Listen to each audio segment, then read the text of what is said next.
இல்லைன்றாங்க. உயிர்களுக்கு தப்பி தப்பி தப்பி தப்பி நாங்களும் வந்திருக்கோம். இருந்தும் ஒரு கடனே நாங்கள் என்ன பிள்ளைகளுக்கு வருத்தத்தை தான் தேடிக்கொண்டு இருக்கிறோம். இல்லாத ஒரு இத்தனை பிள்ளைகளுக்கு காயப்பட்டு இந்த கையை மேலாமல் பிள்ளைகளை தவற விட்டு போட்டு அந்தரிச்சு கொண்டு நாங்கள் அங்கே முடிஞ்சிருக்கோம். ஒரு வழியும் செய்கிறோம். வேறு என்ன தைதன்றான் பாதுகாப்பு வளையம் போடுறோம்னு சொல்லி தானே சொல்லி அடிக்கிறோம். எங்களை சாக்கொண்டு ஒரேதாக குடும்பத்தோட சாக்கொண்டு விட்டுட்டா பிரச்சனை. வேணுமலா தூரத்தில் எத்தனை இடம் நாங்கள் போய் வந்து வந்து வந்து எவ்வளவு சீர்கோலை பட்டு போய் இப்போ இருக்கிறோம். நாங்கள் பாக்கியம் இல்லை வயிற்றுக்கும் இல்லாமல் கிடந்து அரிசி இஞ்ச வந்ததே ஆக பட்டினி பானையாக போட்டு சாப்பிடவே வழி இல்லாத நிலைமையில வாரம் வரைக்கு எல்லாத்தையும் செல்லடிச்சு ஒரு சாமானும் இல்லாமல் விட்டுட்டு வந்த உடனே பிள்ளைகளை கொண்டு ஆஸ்பத்திரியில் போட்டு அதுகளை தேடி திரிஞ்சு களைச்சி போய் வந்து நாங்கள் தின்ன வழி இல்லாமல் குடிக்க வழி இல்லாமல் வந்து ஒரு இடத்துல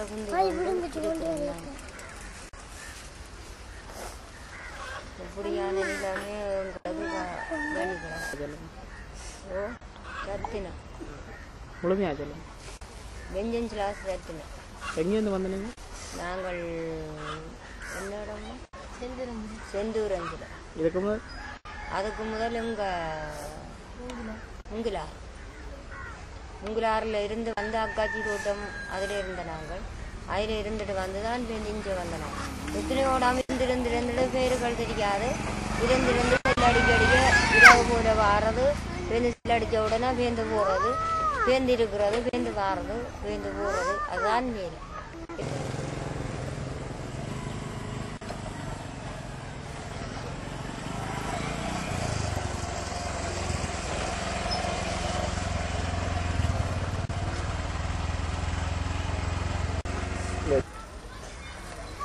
சிறுவர்களும் இந்த செஞ்சோலை வழியில் இருக்கிற பிள்ளைகள் எல்லாம் ஜாகிரதை தானே. இந்த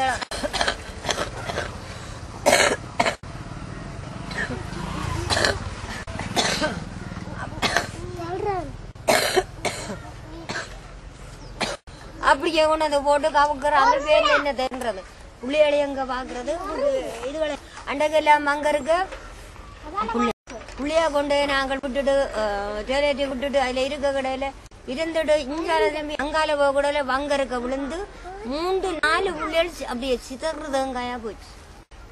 அது எங்களுக்கு தப்ப வேண்டியதான். எங்களுக்கு ஆண்டவர் என்ன எங்களை குறுக்க இல்லை தச்சு விட்டுட்டேன். அதுலேயும் அந்த பிள்ளையெல்லாம் சின்ன பிள்ளையெல்லாம் பிடிக்க விழுந்து சேர்த்தேன். அதோடய நாங்கள் பிடிச்சி ஓடி அந்த ஓட்டம் தான் 2 வரையும் அந்த புள்ளிகளில் ஏக்கந்தான். எங்கே போனாலும் அந்த புள்ளிகள் கிடக்கு அங்கே இருக்க வராங்கின உடனே அந்த புள்ளிகள் நினைவு வருது. சாப்பாடு தின்ன போனாலும் அந்த புள்ளிகள் நினைவு வருது. என்ன செய்கிறது? உண்டாலும் எங்களுக்கு ஒரு நிம்மதி இல்லை. எந்த இடத்த நிம்மதி இருக்கு? ஒரு இடத்தையும் எங்களுக்கு நிம்மதி. அங்கே அடிக்கிறான்ட்டு இஞ்ச வேற இஞ்சேமா அப்படி அங்கே இதை விட்டுட்டு அங்கால போகும் அங்கேயுமா அப்படி உண்டா ஒரே தரமாங்களை சாப்பிட்டு விட்டா ஒரு பிரச்சனை. நாங்கள் இப்போ ஒரு இடத்தையும் போகாமல் இல்லை. எங்களோட பிள்ளைகளை கொண்டு இஞ்சை தள்ளி போட்டு நாங்கள் என்னென்னு போகிறோம்.